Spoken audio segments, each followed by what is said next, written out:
Este audiolivro é produzido pela Sociedade do Audiolivro, com narração de Youssef Barros. Inscreva-se, curta, comente e compartilhe.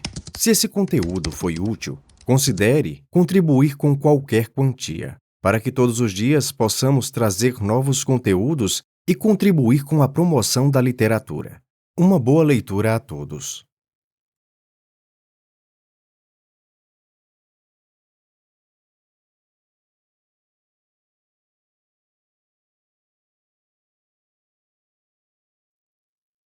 Capítulo 20. Bacharelo-me. Um grande futuro. Enquanto esta palavra me batia no ouvido, devolvia eu os olhos ao longe, no horizonte misterioso e vago.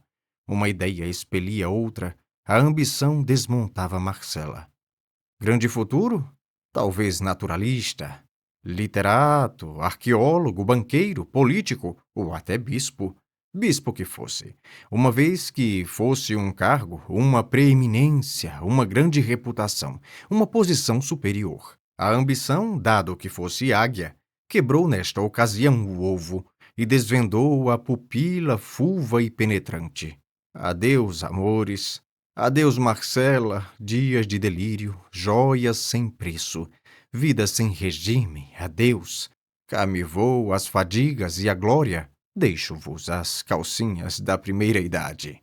E foi assim que desembarquei em Lisboa e segui para Coimbra. A universidade esperava-me com as suas matérias árduas, estudei-as muito mediocremente, e nem por isso perdi o grau de bacharel. Deram-mo com a solenidade do estilo, após os anos da lei. Uma bela festa que me encheu de orgulho e de saudades, principalmente de saudades. Tinha eu conquistado em Coimbra uma grande nomeada de folião. Era um acadêmico estroina, superficial, tumultuário e petulante, dado às aventuras, fazendo romantismo prático e liberalismo teórico, vivendo na pura fé dos olhos pretos e das constituições escritas. No dia em que a universidade me atestou, em pergaminho, uma ciência que eu estava longe de trazer arraigada no cérebro, confesso que me achei de algum modo logrado, ainda que orgulhoso. Explico-me. O diploma era uma carta de alforria. Se me dava a liberdade, dava-me a responsabilidade. Guardei-o. Deixei as margens do Mondego e vim por ali fora, assaz, desconsolado, mas sentindo já uns ímpetos, uma curiosidade, um desejo de acotovelar os outros, de influir, de gozar, de viver, de prolongar a universidade pela vida adiante. Capítulo 21. O almocreve. Vai então. Empacou o jumento em que eu vinha montado. Fustiguei-o, ele deu 2 corcovos, depois mais 3, enfim mais um, que me sacudiu fora da sela. Com tal desastre, que o pé esquerdo me ficou preso no estribo. Tento agarrar-me ao ventre do animal, mas já então, espantado, disparou pela estrada fora. Digo mal, tentou disparar e efetivamente deu 2 saltos, mas um almocreve que ali estava acudiu a tempo de lhe pegar na rédea e detê-lo, não sem esforço nem perigo. Dominando o bruto, desvencilhei-me do estribo e pus-me de pé. Olhe do que vosmecê escapou, disse o almocreve, e era verdade. Se o jumento corre por ali fora, contundia-me deveras, e não sei se a morte não estaria no fim do desastre. Cabeça partida, uma congestão, qualquer transtorno cá dentro. Lá se me ia a ciência em flor. O almocreve salvara-me talvez a vida. Era positivo. Eu sentia-no no sangue, que me agitava o coração. Bom almocreve. Enquanto eu tornava a consciência de mim mesmo, ele cuidava de consertar os arreios do jumento com muito zelo e arte. Resolvi dar-lhe 3 moedas de ouro das 5 que trazia comigo. Não porque tal fosse o preço da minha vida, essa era inestimável, mas porque era uma recompensa digna da dedicação com que ele me salvou. Está dito. Dou-lhe as 3 moedas. Pronto, disse ele, apresentando-me a rédea da cavalgadura. Daqui a nada, respondi. Deixa-me que ainda não estou em mim. Ora qual? Pois não é certo que ia morrendo? Se o jumento corre por aí fora? É possível. mas com a ajuda do senhor, viu vós-me que não aconteceu nada. Fui aos alforjes. Tirei um colete velho, em cujo bolso trazia as 5 moedas de ouro. E durante esse tempo cogitei se não era excessiva a gratificação. Se não bastavam 2 moedas, talvez uma. Com efeito, uma moeda era bastante para lhe dar extremações de alegria. Examinei-lhe a roupa. Era um pobre diabo, que nunca, jamais vira uma moeda de ouro, portanto, uma moeda. Tirei-a, vi-a reluzir à luz do sol. Não havia o almocreve, porque eu tinha-lhe voltado as costas, mas suspeitou-o, talvez. Entrou a falar ao jumento de um modo significativo. Dava-lhe conselhos, dizia-lhe que tomasse juízo, que o senhor doutor podia castigá-lo, um monólogo paternal. Valha-me Deus! Até ouvi estalar um beijo, era o almocreve que lhe beijava a testa. Olé! Exclamei. Queira vós-me perdoar, mas o diabo do bicho está a olhar para a gente com tanta graça. Ri-me. Hesitei, meti-lhe na mão um cruzado de prata.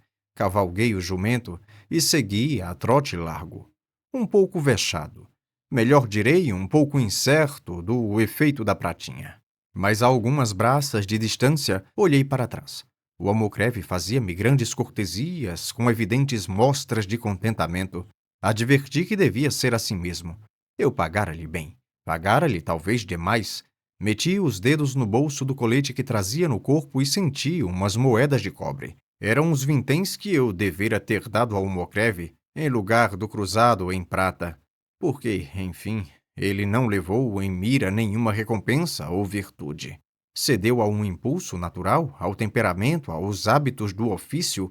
Acresce que a circunstância de estar não mais adiante nem mais atrás, mas justamente no ponto do desastre. Parecia constituí-lo simples instrumento da providência, e de um ou de outro modo o mérito do ato era positivamente nenhum. Fiquei desconsolado com esta reflexão. Chamei-me pródigo. Lancei o cruzado à conta das minhas dissipações antigas. Por que não direi tudo? Tive remorsos. Capítulo 22. Volta ao rio. Jumento de uma figa, cortaste-me o fio às reflexões. Já agora não digo o que pensei dali até Lisboa, nem o que fiz em Lisboa, na Península, e em outros lugares da Europa, da velha Europa, que nesse tempo parecia remoçar. Não direi que assisti às alvoradas do romantismo, que também eu fui fazer poesia efetiva no regaço da Itália. Não direi coisa nenhuma.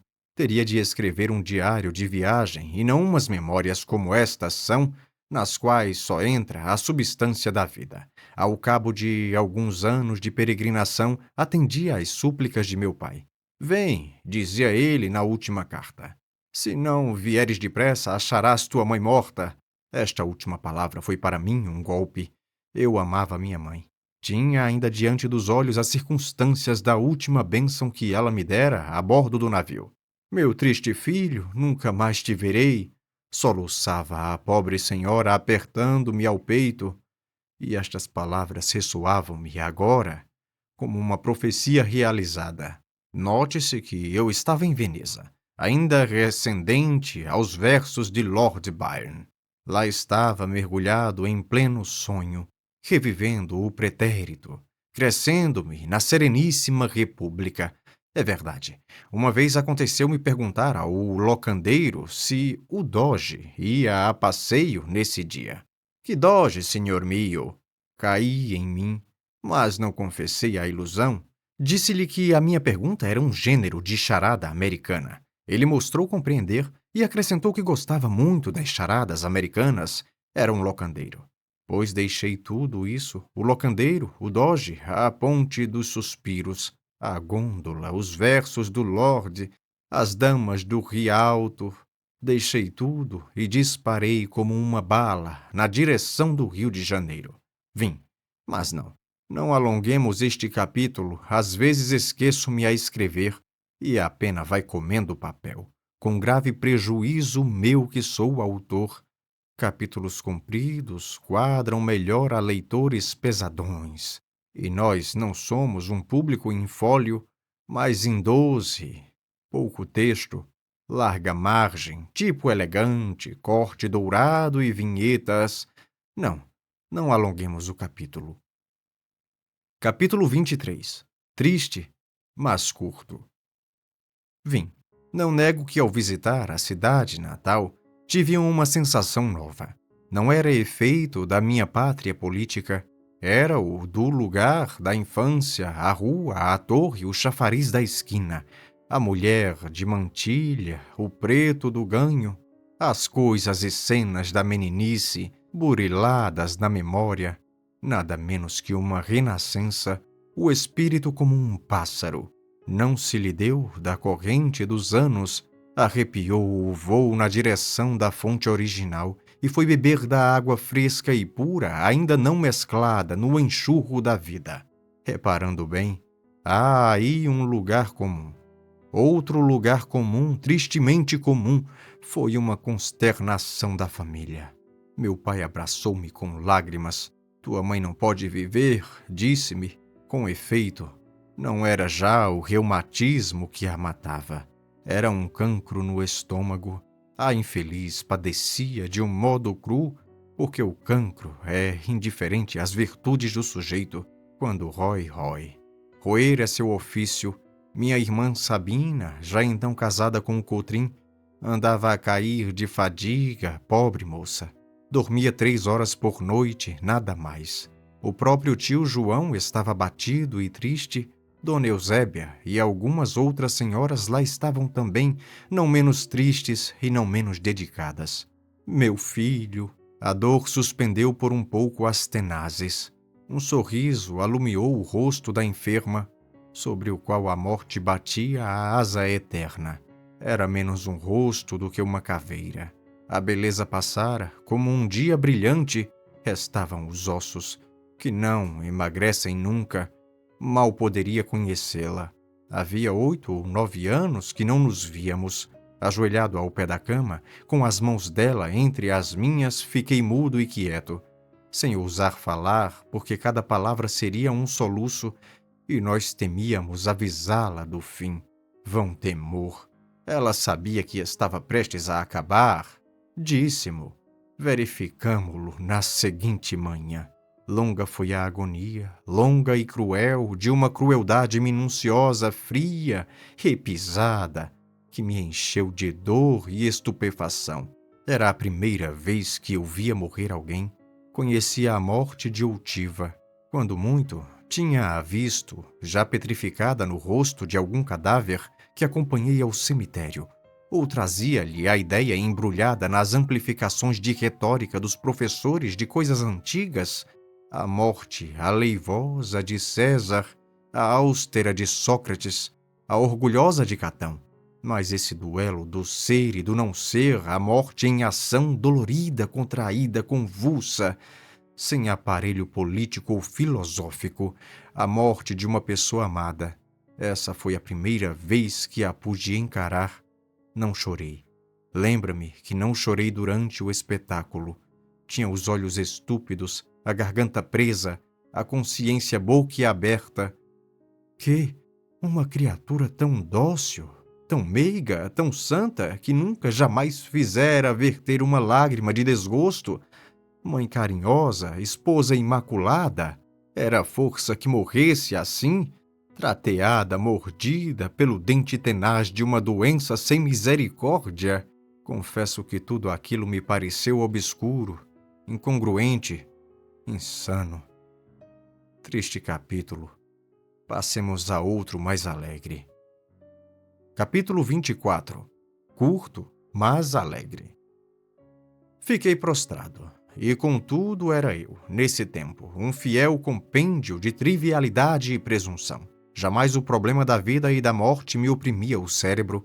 Nunca até esse dia me debruçara sobre o abismo do inexplicável. Faltava-me o essencial, que é o estímulo, a vertigem. Para lhes dizer a verdade toda, eu refletia as opiniões de um cabeleireiro que achei em Módena e que se distinguia por não as ter absolutamente. Era a flor dos cabeleireiros. Por mais demorada que fosse a operação do toucado, não enfadava nunca. Ele intercalava as penteadas com muitos motes e pulhas, cheios de um pico, de um sabor. Não tinha outra filosofia. Nem eu. Não digo que a universidade não me tivesse ensinado alguma, mas eu decorei-lhe só as fórmulas, o vocabulário, o esqueleto. Tratei-a como tratei o latim. Embolsei 3 versos de Virgílio, 2 de Horácio, uma dúzia de locuções morais e políticas para as despesas da conversação.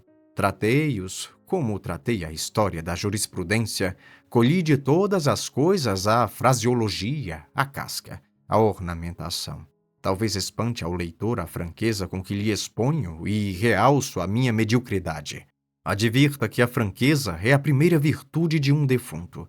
Na vida, o olhar da opinião, o contraste dos interesses, a luta das cobiças obrigam a gente a calar os trapos velhos, a disfarçar os rasgões e os remendos, a não estender ao mundo as revelações que faz a consciência. E o melhor da obrigação é quando, à força de embaçar os outros, embaça-se um homem a si mesmo, porque em tal caso poupa-se o vexame, que é uma sensação penosa.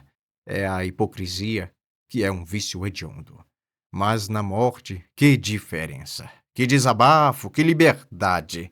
Como a gente pode sacudir fora a capa, deitar ao fosso as lantejoulas, despregar-se, despintar-se, desafeitar-se, confessar lisamente o que foi e o que deixou de ser, porque, em suma, já não há vizinhos, nem amigos, nem inimigos, nem conhecidos, nem estranhos, não há plateia. O olhar da opinião, esse olhar agudo e judicial, perde a virtude, logo que pisamos o território da morte. Não digo que ele se não estenda para cá e nos não examine e julgue, mas a nós é que não se nos dá do exame nem do julgamento. Senhores vivos, não há nada tão incomensurável como o desdém dos finados. Capítulo 25. Na Tijuca. Ui, lá me ia a pena escorregar para o enfático. Sejamos simples. Como era simples a vida que levei na Tijuca durante as primeiras semanas depois da morte de minha mãe. No 7º dia, acabada a missa fúnebre, travei de uma espingarda, alguns livros, roupa, charutos, um moleque, o Prudêncio do capítulo 11, e fui meter-me numa velha casa de nossa propriedade. Meu pai forcejou por me torcer a resolução, mas eu é que não podia nem queria obedecer-lhe. Sabina desejava que eu fosse morar com ela algum tempo, 2 semanas ao menos. Meu cunhado esteve a ponto de me levar à fina força. Era um bom rapaz esse Cotrim. Passara de estroina a circunspecto. Agora comerciava em gênero de estiva. Labutava de manhã até à noite, com ardor, com perseverança. De noite sentado à janela, a encaracolar as suíças, não pensava em outra coisa. Amava a mulher e um filho que então tinha e que lhe morreu alguns anos depois. Diziam que era avaro. Renunciei tudo, tinha o espírito atônito. Creio que por então é que começou a desabotoar em mim a hipocondria. Essa flor amarela, solitária e mórbida, de um cheiro inebriante e sutil. Que bom que é estar triste e não dizer coisa nenhuma. Quando esta palavra de Shakespeare me chamou a atenção, confesso que sentia em mim um eco silencioso. Lembrava-me que estava sentado debaixo de um tamarineiro, com o livro do poeta aberto nas mãos e o espírito ainda mais cabisbaixo do que a figura, ou o jururu, como dizemos, das galinhas tristes. Apertava ao peito a minha dor taciturna, com uma sensação única, uma a que poderia chamar volúpia do aborrecimento. Volúpia do aborrecimento. Decora esta expressão, leitor. Guarda, examina-a.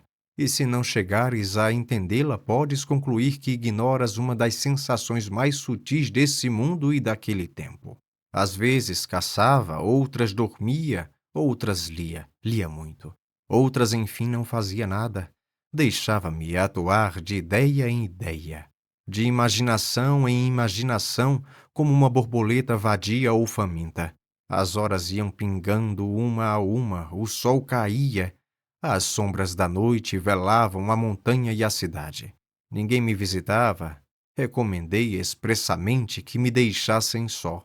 Um dia, 2 dias, 3 dias, uma semana inteira passada assim, sem dizer palavra. Era o bastante para sacudir-me da tijuca fora e restituir-me ao bulício. Com efeito, ao cabo de 7 dias estava farto da solidão. A dor aplacara, o espírito já se não contentava com o uso da espingarda e dos livros, nem com a vista do arvoredo e do céu. Reagia à mocidade. Era preciso viver. Meti no baú o problema da vida e da morte, os hipocondríacos do poeta, as camisas, as meditações, as gravatas, e ia fechá-lo, quando o moleque Prudêncio me disse que uma pessoa do meu conhecimento se mudara na véspera para uma casa roxa, situada a 300 passos da nossa. Quem? Nhonhô talvez não se lembre, mas de Dona Eusébia. Lembra-me. É ela. Ela e a filha vieram ontem de manhã. Ocorreu-me logo o episódio de 1814 e senti-me vexado, mas adverti que os acontecimentos tinham me dado razão. Na verdade, fora impossível evitar as relações íntimas do Vilaça com a irmã do sargento Mor. Antes mesmo do meu embarque, já se boquejava misteriosamente do nascimento de uma menina. Meu tio João mandou-me dizer depois que o Vilaça, ao morrer, deixara um bom legado a Dona Eusébia, coisa que deu muito que falar em todo o bairro. O próprio tio João, guloso de escândalos, não tratou de outro assunto na carta, aliás, de muitas folhas.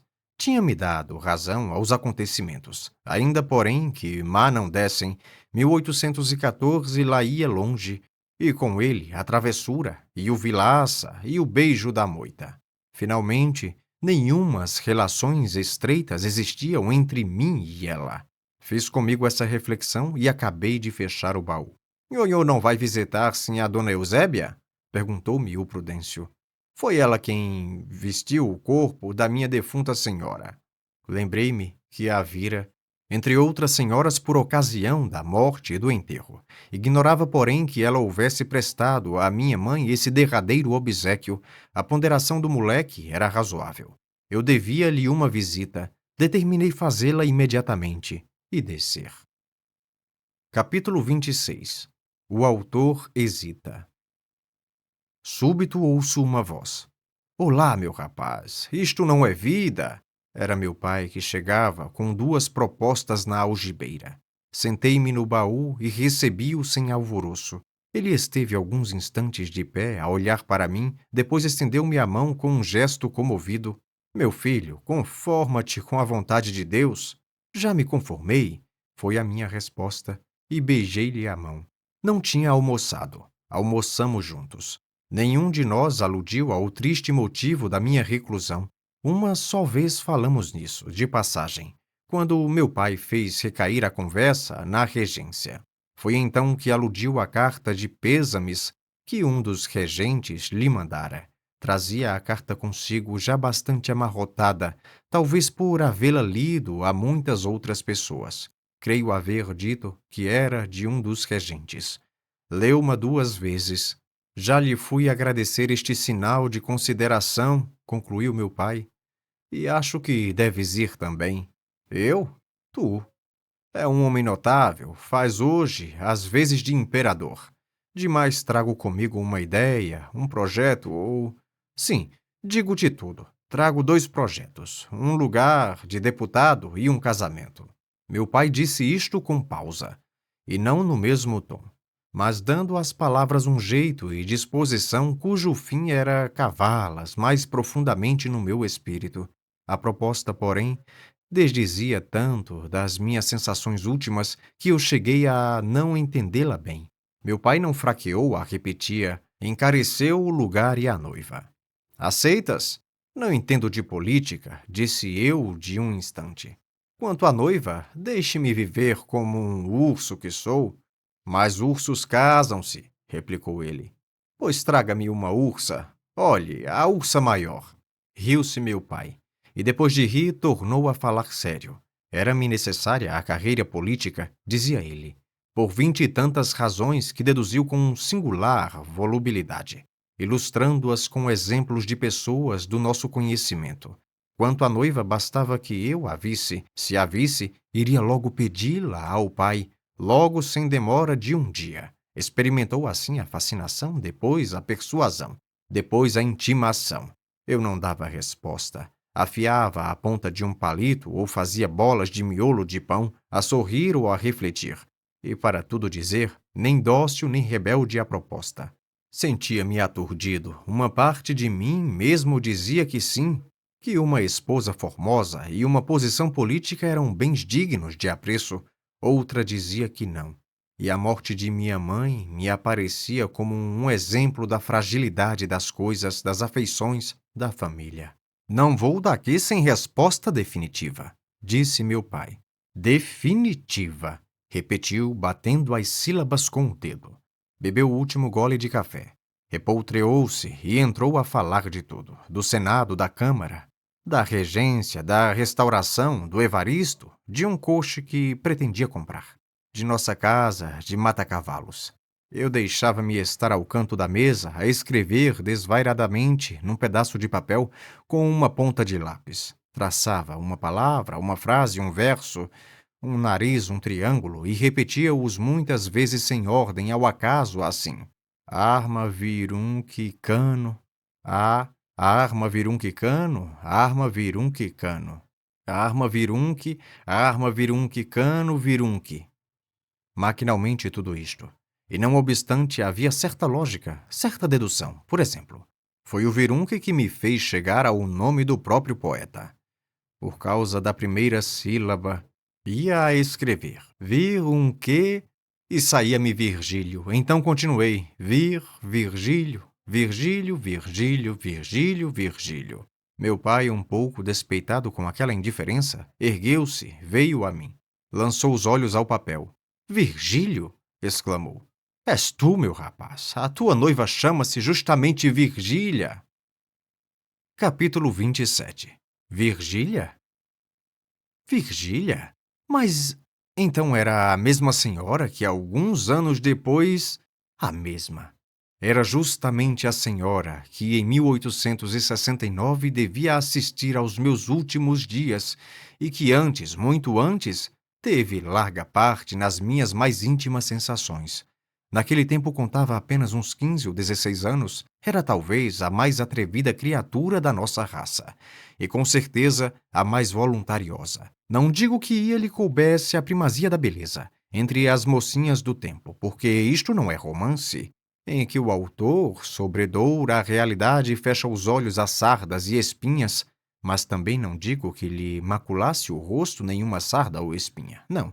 Era bonita, fresca, saía das mãos da natureza, cheia daquele feitiço precário e eterno, que o indivíduo passa a outro indivíduo para os fins secretos da criação.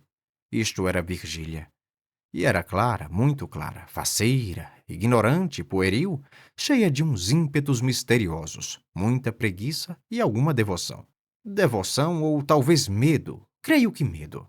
Aí tem o leitor em poucas linhas o retrato físico e moral da pessoa que devia influir mais tarde na minha vida.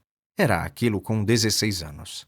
Tu que me lês, se ainda fores viva, quando estas páginas vierem à luz, tu que me lês, Virgília amada, não reparas na diferença entre a linguagem de hoje e a que primeiro empreguei quando te vi?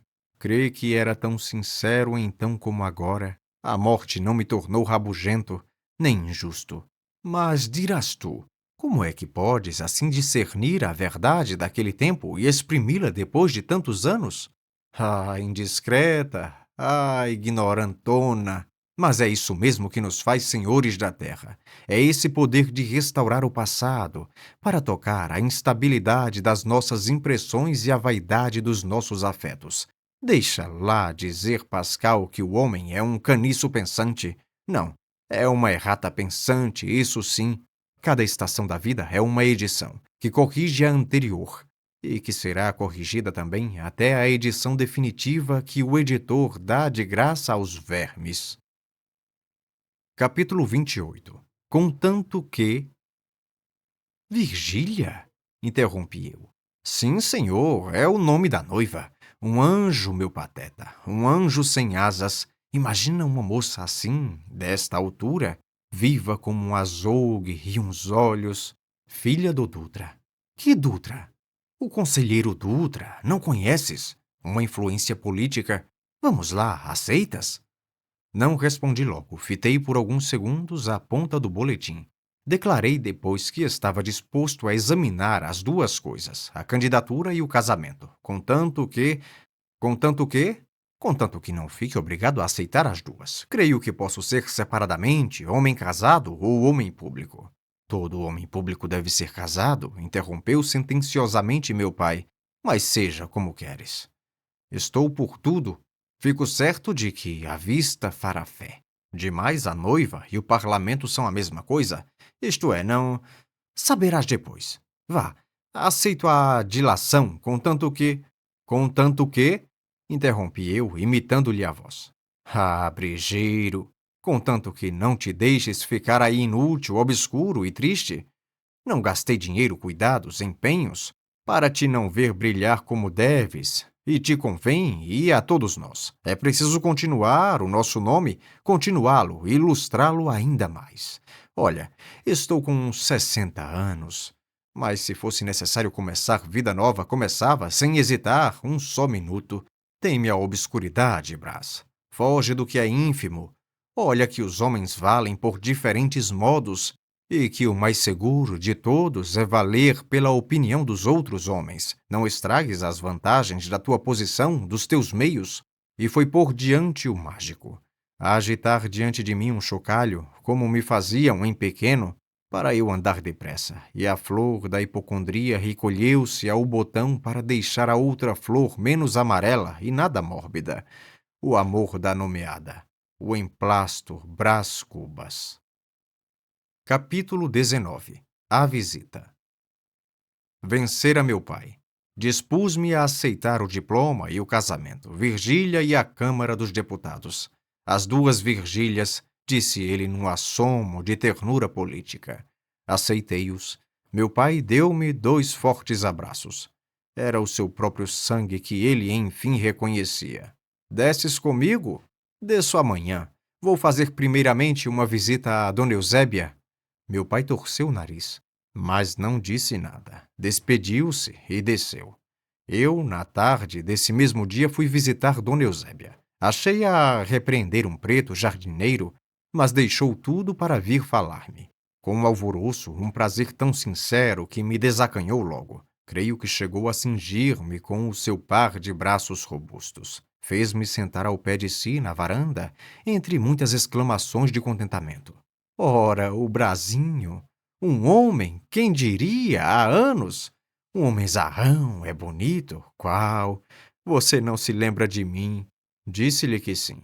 Que não era possível esquecer uma amiga tão familiar de nossa casa. Dona Eusébia começou a falar de minha mãe com muitas saudades, com tantas saudades que me cativou logo. Posto me entristecesse. Ela percebeu-o nos meus olhos e torceu a rédea à conversação. Pediu-me que lhe contasse a viagem, os estudos, os namoros. Sim, os namoros também. Confessou-me que era uma velha patusca. Nisto recordei-me do episódio de 1814.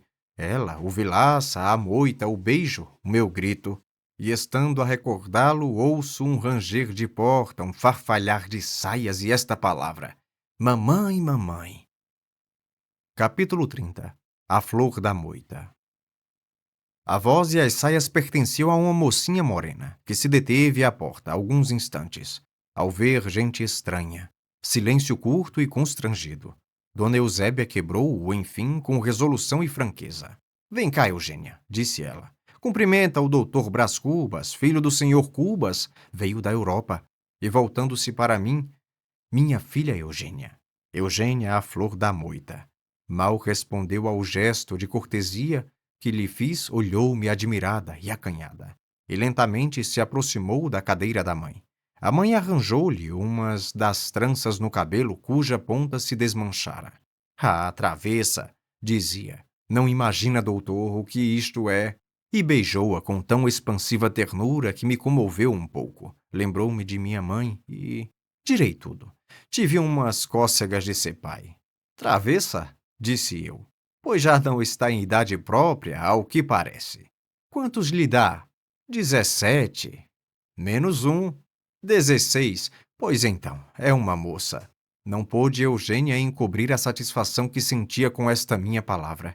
E emendou-se logo e ficou como dantes, ereta, fria e muda. Em verdade parecia ainda mais mulher do que era. Seria criança aos seus fogares de moça, mas assim quieta, impassível, tinha a compostura da mulher casada. Talvez essa circunstância lhe diminuía um pouco a graça virginal. Depressa nos familiarizamos. A mãe fazia-lhe grandes elogios, eu escutava-os de boa sombra. E ela sorria com os olhos fúlgidos, como se lá dentro do cérebro lhe estivesse a voar uma borboletinha de asas de ouro e olhos de diamante. Digo lá dentro, porque cá fora o que esvoaçou foi uma borboleta preta, que subitamente penetrou na varanda e começou a bater as asas em derredor de Dona Eusébia. Dona Eusébia deu um grito, levantou-se, praguejou umas palavras soltas. Desconjuro, sai, diabo! Virgem Nossa Senhora! Não tenha medo, disse eu, e tirando o lenço, expeli a borboleta. Dona Eusébia sentou-se outra vez, ofegante, um pouco envergonhada. A filha, pode ser que pálida de medo, dissimulava a impressão com muita força de vontade.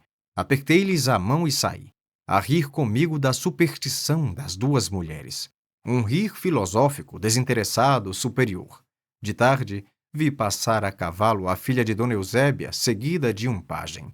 Fez-me um cumprimento com a ponta do chicote. Confesso que me lisonjeei com a ideia de que, alguns passos adiante, ela voltaria a cabeça para trás, mas não voltou.